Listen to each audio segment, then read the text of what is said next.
నిన్న సంచారాణి గారు ఉన్నారో లేరో ముఖ్య లోకేష్ గారికి విన్నపం చేశాం.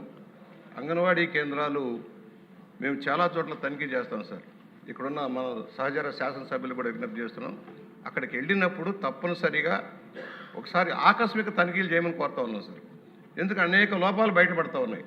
అక్కడ పిల్లలకు ఆహారం సరిగా సప్లై చేయని కొంతమంది హెల్పర్స్ కానీ టీచర్స్ కానీ ఉండటం మనం చూస్తూ ఉన్నాం. అసలు ఎంత సంఖ్య ఉంటుంది? మేము వెళ్ళిన చోట 4-5 కూడా పిల్లలు ఉండడం పరిస్థితి వస్తుంది. ఎందుకంటే కాన్వెంట్లకు వెళ్తున్నారని చెబుతారు. మనం సరైన సదుపాయాలు కల్పించినప్పుడు ఎందుకు ప్రైవేట్కి వెళ్తున్నారు, ఎందుకు భారీగా ఖర్చు పెడుతున్నారని ఆలోచన చేయాల్సిన అవసరం ఉంది. ఒకటి ఇన్ఫ్రాస్ట్రక్చర్. ఏదైతే ప్రైవేటు భవనాల్లో ఉన్న చోట టాయిలెట్లు లేవు సార్, మంచినీరు లేవు సార్, చిన్న చిన్న కుక్కిన గదుల్లో పెడతా ఉన్నారు సార్. దానివల్ల పిల్లలు అక్కడ ఉండటంలా ప్రైవేట్కి పోయే పరిస్థితి వస్తూ ఉంది. దయచేసి భారీ కార్యక్రమం ఇది. కొన్ని వేల మందికి ఉపాధి కూడా వచ్చింది, హెల్పర్స్గా టీచర్స్గా. వాళ్ళు సక్రమంగా చేస్తున్నారా లేదా? మనం కూడా స్థానిక సంస్థల నిధులు అన్ని ప్రభుత్వం ఒకేసారి కట్టలేకపోవచ్చు, కానీ మన బాధ్యత కూడా ఇక్కడున్న నాయకులు అందరం ఉన్నాం కనుక మన నిధుల్లో కొంత కేటాయింపు చేసి టాయిలెట్లు కానీ మంచినీరు కానీ ఇవ్వాలి. మా దగ్గర కడియం మండలంలో మా ఎంపీపీ గారు ఏం చేశారంటే అప్పటికప్పుడు ఎన్నైతే అంగన్వాడీ కేంద్రాలు అన్నిటికీ మంచినీళ్ళు ఏర్పాటు చేయించగలిగారు స్థానిక సంస్థల నిధులతో.